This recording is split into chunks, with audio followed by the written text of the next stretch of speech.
Hi, this is Charity, and I'm here to talk about reports today. Thank you for joining us. And so let me go ahead and do a quick share of my screen. I'm going to share my screen.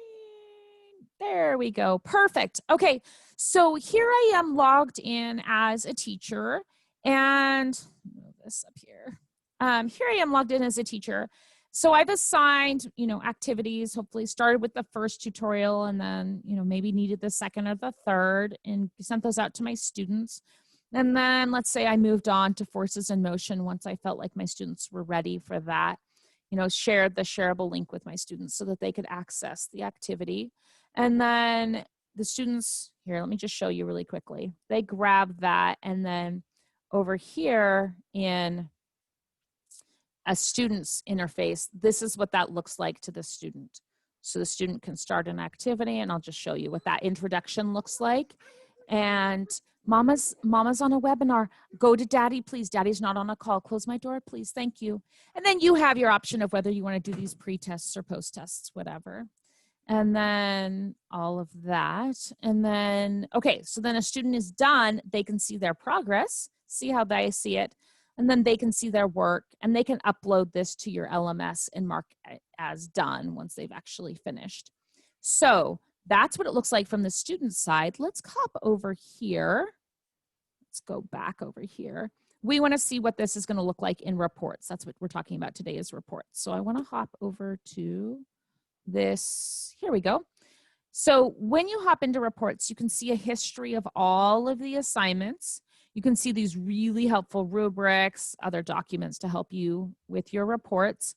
You can see a summary, the PDF of the pre-test and the post-test. That summary has all of the investigations, because like the tutorials have one lab investigation, but phase change, for example, has 4 different investigations inside that lab set. So you might find that you want to refer back to that summary, and then the pre and post-test PDFs are there.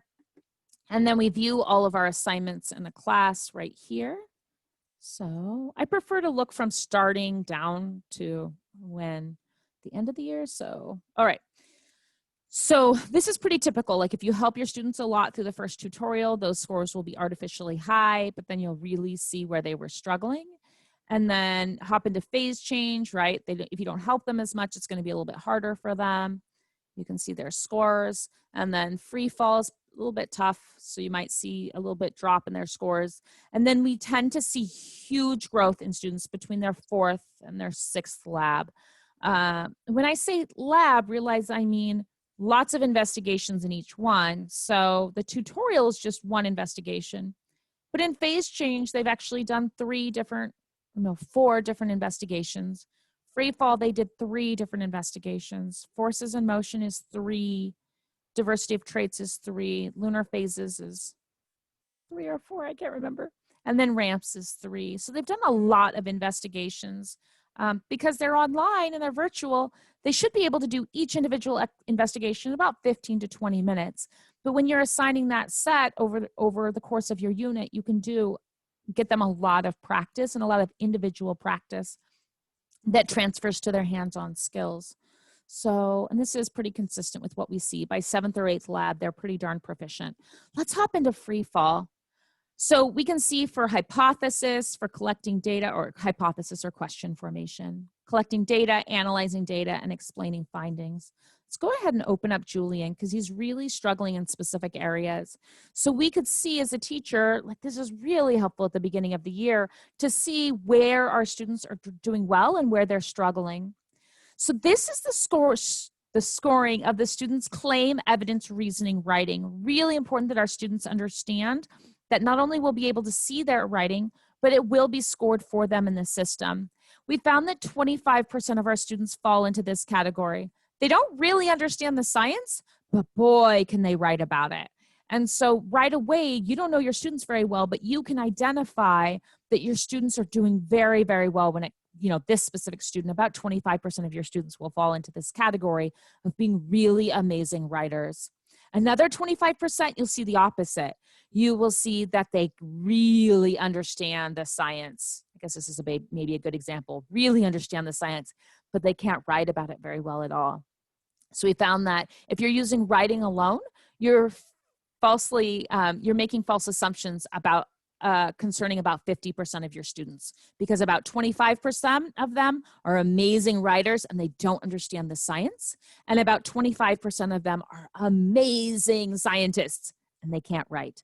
And having that information, which is also available on our free labs, that tutorial also has the same information. Having that information at the beginning of the school year to see how your students are doing is really, really helpful. So this is great, being able to see this, claim evidence reasoning. This is how they're doing. If Rex the tutor helps them, you'll be able to see that. We have lots of data about Rex, how Rex helps students to get better faster.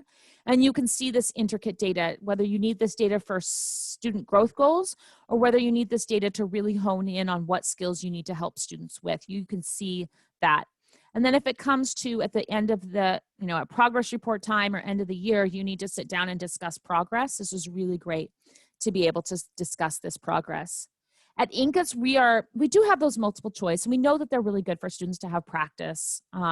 We have lots of teachers reporting back to us that after using Inq-ITS for 1 year, their standardized test scores for their students increased by an average of 12 or 16 points or something like that. So we know that that happens, but ultimately, what we really care about is these science practices, these critical thinking skills or these competencies, because in the world that we live in today, it's not important for a student to know the exact year that we discovered that nitrogen existed, right? That's not important that they understand that exact year because they can look that up.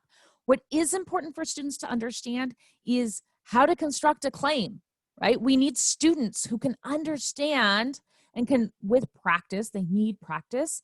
With practice, they can start to learn how to make a claim and to find the evidence that supports that claim, right? They can find evidence where they only changed the independent variable and they didn't change anything else. We want our students to practice that over and over and over again until they hone those competencies and they get really, really solid at using those.